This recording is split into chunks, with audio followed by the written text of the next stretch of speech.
Roma Wines presents Suspense.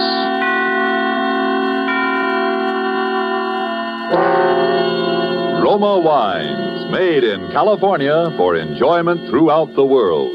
Salud. Your health, senor. Roma Wines toast the world. The wine for your table is Roma Wine, made in California for enjoyment throughout the world. This is the man in black, here for the Roma Wine Company of Fresno, California, to introduce this weekly half hour of Suspense. Tonight from Hollywood, Roma Wines bring you Joseph Cotton in a suspense play called Sneak Preview, which tells of a rather remarkable adventure experienced by that noted director of screen thrillers, Frank Henderson.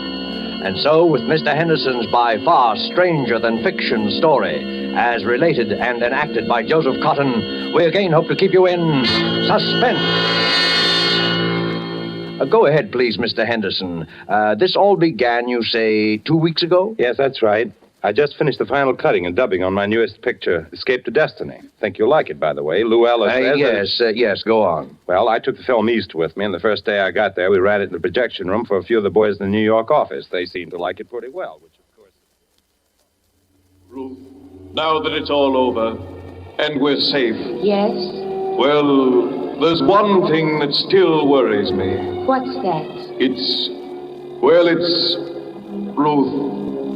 Will you marry me? Darling, that's the one thing I've known the answer to from the very beginning.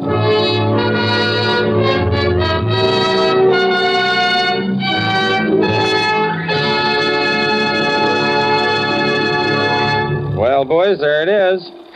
Frank, it is but terrific. It's the best picture you've ever made. Oh, it's great. Hitchcock will absolutely quit. No kidding, you really think so? I do, Frank, honestly. I think it even tops Perilous Journey. Definitely. And it's solid box office, Frank. Solid. Well, it's all yours, boys. I can't think of anything more to do to it. We might lighten the music a little under that scene of the wine cellars. I'll get it. Hello? Who? What does he want? Okay, put him on. Hello? Yes, this is Frank Henderson. Who? I don't think I know any Captain McNeil. Oh, well, may I ask why the chief of the Security Bureau wants to... I hope there's nothing wrong. I see. All right, I'll be there. Who was it, Frank? Somebody at police headquarters. Police headquarters? What's he want? That's what I'd like to know.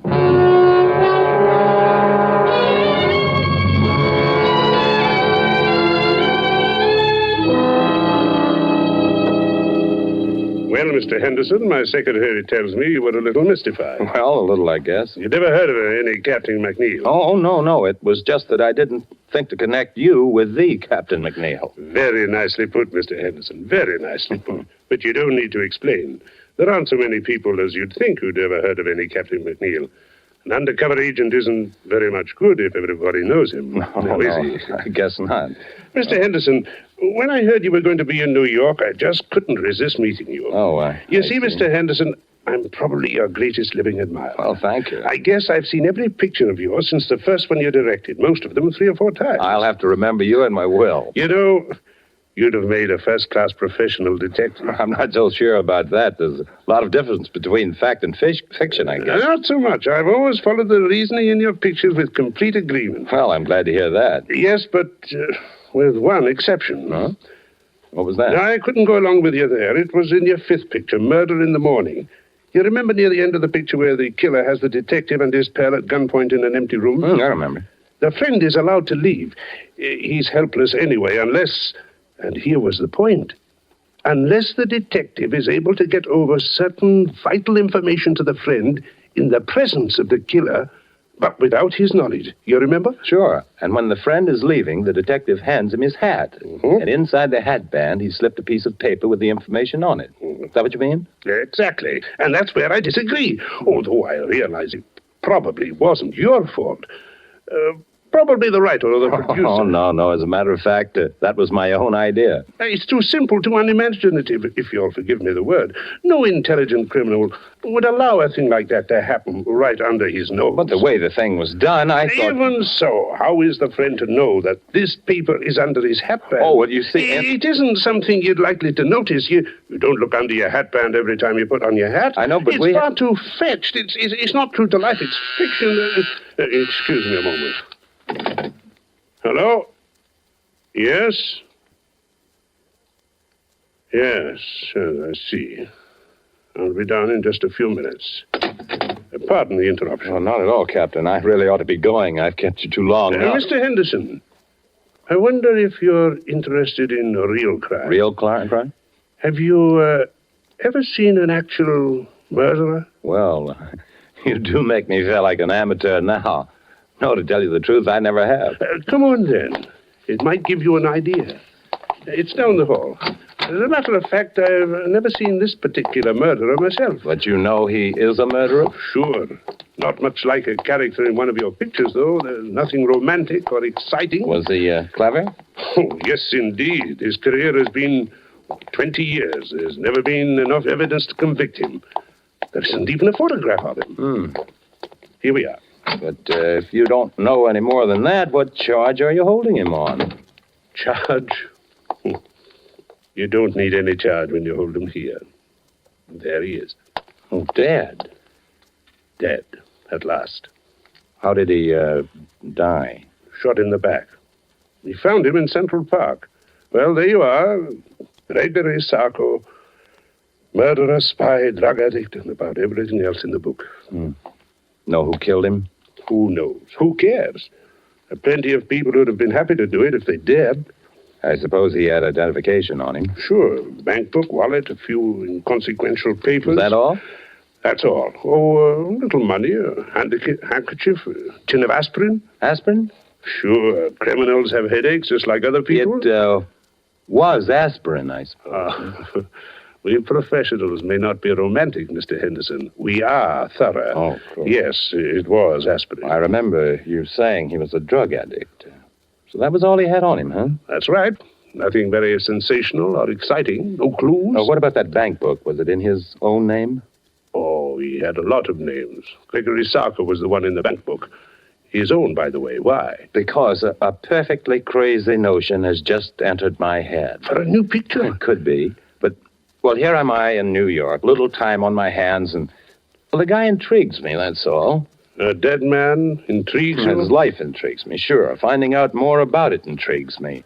What's the difference? The guy's dead. What have I got to lose? Well, now, I don't say it's likely, Mr. Henderson, but it's possible, just barely possible, that you might lose your life.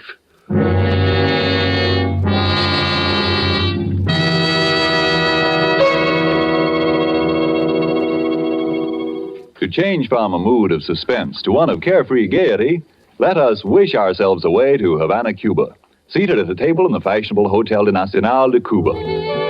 Near us, a group of Cubans are entertaining an American visitor.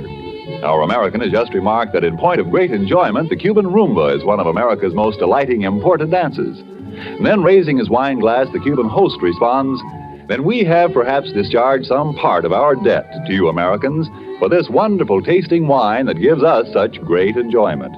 It is wine that Cuba imports from your faraway California. It is Roma wine." Americans didn't have to wait for wine connoisseurs of other lands to discover the greatness of California's wine districts, the superb quality of Roma California wines. So many millions made this discovery for themselves that Roma wines have long been America's largest selling wines. But these millions discovered something more. In Roma wines, they discovered an easy, inexpensive way to increase the delights of daily living.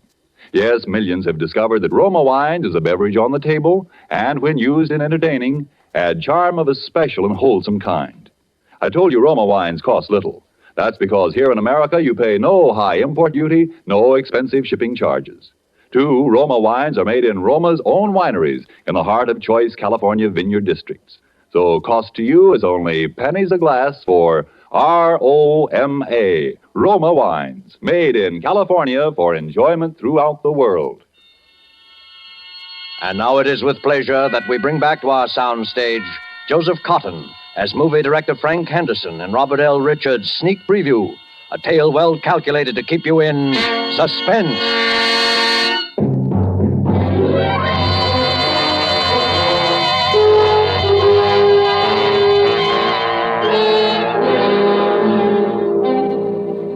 I'm not an adventurous or even a particularly courageous man, and yet suddenly I found myself engaged in what might possibly, as the captain had said, be a fairly dangerous occupation. I pored for hours over Captain McNeil's file on Sarko, even persisting in the face of a sudden and somewhat mysterious reluctance on the part of the captain to have me do so. The next thing I did was to inquire at the bank, which had issued Sarko's bank book, and found out exactly nothing. I was pretty discouraged and about ready to quit when I went back to my hotel that evening.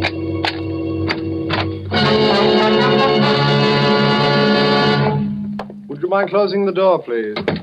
Thank you, Mr. Henderson. My name is Edwards. How do you say? What's the big idea? No, Mr. Henderson. Keep away from the telephone, please. Are you threatening me with that gun? I regret it, Mr. Henderson. I deeply regret it, but unfortunately I cannot deny it. Listen, this whole thing is ridiculous and melodramatic. Mr. Henderson, why are you so interested in Gregory Sarko? Sarko? Yes, Sarko. Just what, if you will forgive a B-picture expression, is your racket? Racket? Oh, no, Mr. Henderson. I just like to make money, that's all. Look, Mr. Edwards, or whatever your name is, if it's any of your business, and I don't see that it is, my interest in Sarko is simple curiosity. I was talking with a Captain McNeil at police headquarters. He showed me his file on Sarko. Of that much I'm quite aware, sir. Well, if you know so much, what are you doing up here acting like a suspense radio character? It may sound silly to you, but it was just that I'd never seen a murderer before, alive or dead, and when I saw Sarko's body at police headquarters, I got interested. Mr. Henderson, would you mind repeating that? I said I got interested. No, you said you actually saw the body of Sarko? Sure. What's so terrific about that? Did you see his face? Of course. What did he look like? Iron gray hair, dark eyes. Yes. Mr. Henderson, we simply must reach an understanding. You've no idea what possibilities this opens for me. Well, I'm no mind reader. Mr. Henderson, may I have your word that you will do nothing unreasonable if I put away this gun? Okay. Thank you. I must administer my eye drops. My eyes are very bad. Perhaps you've noticed. I thought you might have a cold. No, nothing so simple, unfortunately. Congenital weakness. There we are. Now, Mr. Henderson, my interest in all this is very sordid, I'm afraid. Money, to the extent of, shall we say, $300,000. Oh, nice tidy little sum. Half of that sum could be yours, Mr. Henderson. You'll forgive me if I don't jump at such a handsome offer without knowing a little more about it. I might have realized, I suppose, that mere lucre was not paramount to one of your position. Let's leave paramount out of this. Yes. But, Mr. Henderson, it so happens that I can put you in the way of quite a bit of rather special information about Sarko. I shall write several of them down for you here. That's just fine. Write several of what down? Names, addresses, places where you can discover what you want to know. Okay, what's the catch? Mr. Henderson, you must trust me. What do you want? I want very little. But when you've seen these people, and when what they tell you suggests that there is still more to know, come to see me. I've written that address down, too. Good night, and good hunting.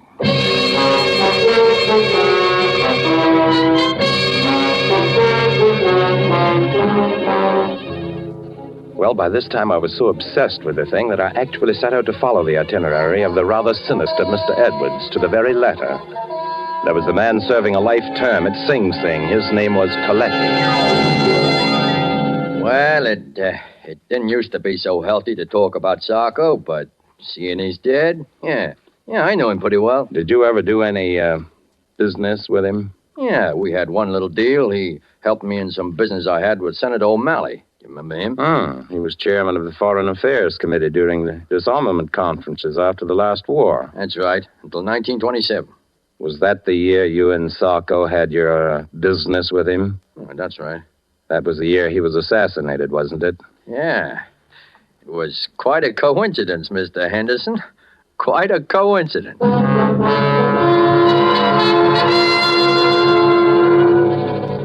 Sarko, huh?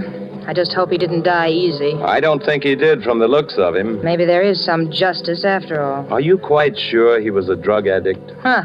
How do you think I first learned to take this stuff? At the convent?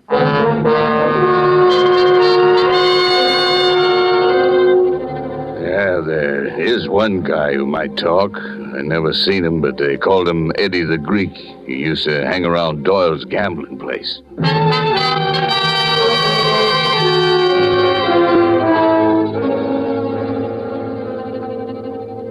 Oh, you see, Mr. Henderson, it all turned out rather well from your point of view, didn't it? In a way. But there are a few little pieces of the picture still missing, eh? You see, that's why I dared hope that you'd come back to see me. That's fine. What about Eddie the Greek? Oh, yes, Eddie the Greek. I hope it won't be too great a shock if I have the strong impression that Eddie the Greek is one of your pseudonyms, Mr. Edwards. Oh, very good, Mr. Henderson, very good indeed. Yes, I have been called that on occasion. Then what's the idea of the wild goose chase? You're supposed to know more about Sarko than anybody. All in good time, Mr. Henderson, all in good time. At the moment, there is a rather more pressing matter. No, is there? Oh, yes. There is the little matter of the $300,000. Look, I'm in a business where they pay pretty good dough, but nobody can earn $300,000 just overnight and be on the level. Oh, but, my dear Mr. Henderson, there is no question of earning. Okay. You tell me. Well, it's really quite simple, Mr. Henderson. With the information you possess, together with the information I possess, there is a very liberal and sensible gentleman of my acquaintance who will give us $300,000. Blackmail, huh? Oh, but what possible objection can you have to the transfer of $300,000 from the pocket of one scoundrel to the pocket of another? None, I guess, except that I just don't want to have any part of it. Oh? Not even if it meant your coming into the possession of the final, and I might say, the most sensational part of your missing information about Sarko? How do I know you can supply it? Oh, I have something here at my desk which I think you might consider sufficient proof. Oh, yes, here it is. A photograph. But before you look at the face, read the writing across the bottom, please. To my good friend Gregory Sarko from Count Orlando Monticero. He's a quite famous Spanish gentleman, except that lately he's been engaged in some really very subversive activity in South America. Another face, please. But it's Sarko. Rather, shall we say, it is the man whose body you saw at police headquarters. But are you positive? Of course I am. Would you be so good as to write a few words to that effect across the face of the picture? Why? Because I must be sure. And even on our brief acquaintance, Mr. Henderson, I know that you would not write anything above your signature that was not absolutely true. Sure, if it'll make you feel any better, it is true. Here. So, now you see it, Mr. Henderson. You saw this body, you alone. Except for one or two police officers with whom I confess it is a little difficult for me to deal. And the body is not that of Sarko. And the real Sarko? Is alive and quite well, I'm happy to say, and here in New York. How could I meet him? Oh, you will meet him, Mr. Henderson, when he pays us the $300,000. By this time, I had to go through with it. I could see the whole thing on film. What a thriller. I left everything in the hands of Mr. Edwards. A meeting was arranged, a hotel room, the hour 8:30. And there we waited for the man I'd traced all over the underworld of New York. The murderer, spy, dope peddler, Gregory Sarko. Not nervous, are you, Mr. Henderson? Aren't you? A little. Yes, I must confess. Our visitor this evening is not what you might call an easygoing man. But we will not be murdered. No, we will not even be followed, at least not successfully. Where do you go from here? To my little apartment where you met me. It's the safest place in all New York. You don't mind if I catch up on my notes while we wait? Your notes? My private file on Sarko. Oh, of course. You know, Mr. Henderson, sometimes I fear that you might think that I've not been quite as candid with you in this matter as I might. Well, there are one or two little things, aren't there? Your own connection with Sarko, for instance. Naturally, but I honestly believe that once you just... Will you stand by the door, please, Mr. Henderson? Open it when I give you the word. Do you have to point that gun? There will be no shooting. This gun is just in case. You may open the door now, Mr. Henderson. Come in. Good evening, gentlemen. Captain McNeil. Surprised to see me? Naturally he is. when an appointment has been carefully arranged for Mr. Henderson to meet the arch-criminal Sarko, and when that arch-criminal turns out to be none other than the illustrious Captain McNeil, naturally. Oh, I sort of wondered how you managed to get yourself a part in this little drama, Mr. Henderson. Now I know. Well, would you mind awfully explaining it to me? If I were to tell you that I am not Sarko, but rather that your confederate, Mr. Edwards, is Sarko, would that help? Oh, I'm truly sorry, Mr. Henderson. It seems my fate to be forced from one deception to another. Then you are Sarko. In a word, yes. You see, Captain McNeil would scarcely have acceded to my request if he'd not feared that a third and highly respectable party were also privy to our little secret. After all, there would be ways of dealing with Sarko, but a well-known motion picture director, that would be another story. By the way, Captain, did you bring the money, please? I did. How convenient to deal with a police officer who also happens to have a large private fortune. Don't you want to count it? Oh, I can see it's close enough. Listen, Mr. Edwards, if you think you're going to get me to play cat's paw for you, you are... Mr. Henderson, you forget that I have your signature on the photograph of that man whom the good Captain McNeil mistakenly killed. You see where you fit into the picture now, Mr. Henderson? And not a very pretty picture either. Yes, it would be most inconvenient for Captain McNeil if it were known that he had accidentally liquidated the good Count Montresero, even though from a patriotic standpoint it is undoubtedly an excellent thing that he did. But there might even be international complications, might there not, Captain? Mr. Henderson, if I'd only resisted the temptation to show you that body. If only you had, Captain McNeil. You'll forgive me, gentlemen, if I administer my eye drops. My eyes seem to grow worse as my fortunes grow better. And you'll forgive me if I leave now? Perhaps someday there'll be another meeting. It could happen. Yes, who knows? Oh, your hat, Captain McNeil. Thank you. Good night. So you're the great Sarko, eh, Mr. Edwards? You see why I could not tell you before. Believe me, I wish to, if only because your interest was so flattering. You know, he'll catch up with you someday, Mr. Edwards. Captain McNeil? Not as long as I can prove that he killed Count Montresero. By the way, was that just a sort of happy coincidence for you, or was it? Not quite. I had done some business with the Count, which had turned out rather badly. Oh, he was a pure Nazi agent, without doubt.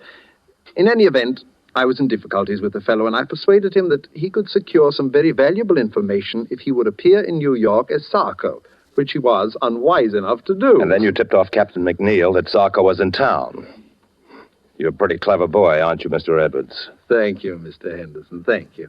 And now may I suggest that we return to my little flat? We? Under the circumstances, Mr. Henderson, I believe it would be safer for both of us.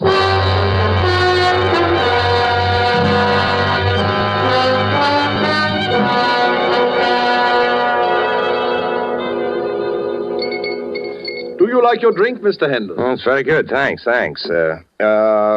Mr. Edwards, I do wish you'd put that gun away. Oh, yes, the gun. Mr. Henderson, I've been trying to think of a way out of this dilemma all evening. I would have liked to spare you this last little deception. What little deception? I'm going to have to kill you. Oh. I am sincerely sorry. You've been a most pleasant companion, but knowing as much about me as you do... May I finish my drink, please? Oh, but certainly. And now, if you'll excuse me for a moment, my eye drops are in my coat in the hall. Oh, by the way, it's useless to try to escape, Mr. Henderson. This is the only way out, and the windows are barred with steel shutters. Thank you for the information. Edwards! Edwards! Dead. Captain McNeil. I take it that someone has just liquidated our friend Sarko, or Edwards, as you prefer. So it would seem. Did you see it happen? No. Did you have much trouble finding your way here? None whatsoever, Mr. Henderson. I'm afraid I have a little confession to You make. don't need to. But I do. You remember the matter of the information on the piece of paper slipped under the hatband? The thing in your picture that I disagreed with? I remember. I apologize. It's a highly practical device. Highly practical. Well, perhaps it wasn't made clear enough in the picture that the paper was rolled up into a little hard ball. I suppose it hurt your head when you put your hat on. It did. and I found the address of this place when I removed it. You'd make a fine detective, Mr. Henderson. By the way, how much have you known? You know, I'm kind of surprised myself. Quite a lot, as a matter of fact. You knew about the body I showed you? Well, I was pretty sure it wasn't Sarko, a drug addict who takes the precaution of carrying aspirin for his headaches, would certainly carry his favorite drug, too. I used that in a picture once myself. Don't you remember the Blue Canary? So you did now, so you did. I should have remembered. And I suspected Edwards because of the eye drops. There was nothing the matter with his eyes. His particular brand of drug works on any mucous membrane, including the eyes. Mr. Henderson, you're all right. And just what are your immediate plans? Well, I'd kind of like to get out of here. Now, what about the money and the photograph? Don't let it worry you. The money and the photograph are safe. I kind of thought so. And I suppose we can safely leave to the regular police force the question of who killed Sarko. I think we can. If I knew who, I'd sort of like to thank him. He did save my life, you know. And if he knew you, I'm sure he'd want to thank you as well, because, in a way, you also saved his life.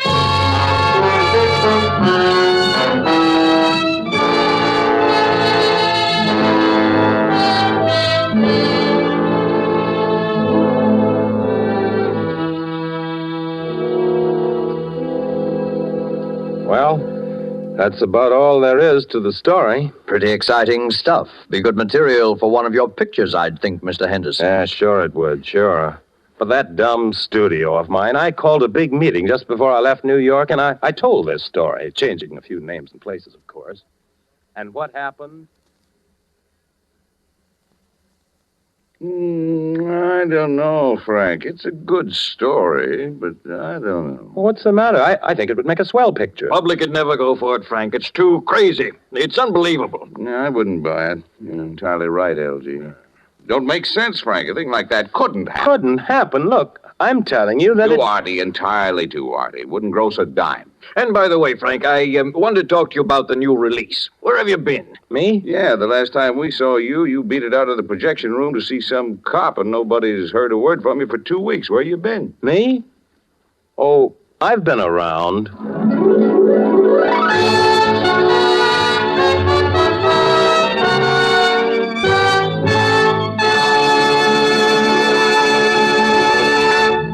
And so closes Sneak Preview, starring Joseph Cotton, tonight's tale of Suspense. Joseph Cotton, star of the Lockheed America Ceiling Unlimited, appeared by courtesy of David O. Selznick, and will soon be seen in the all-star Selznick production, Since You Went Away.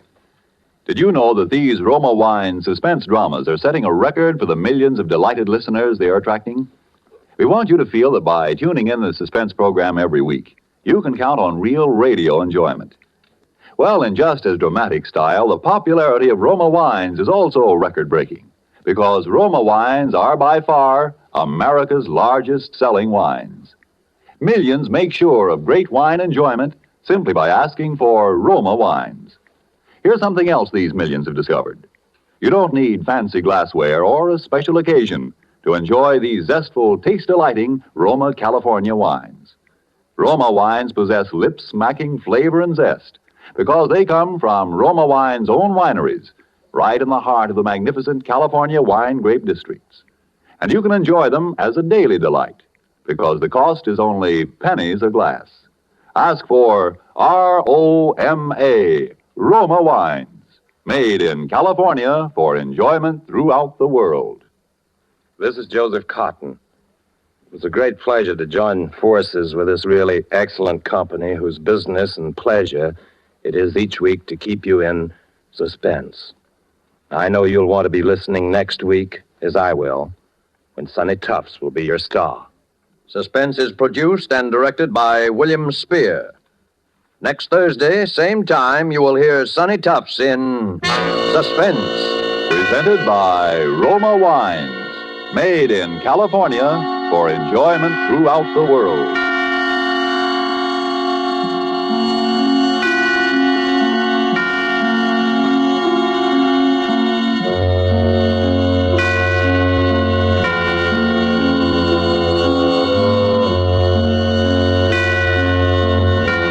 This is CBS, the Columbia Broadcasting System.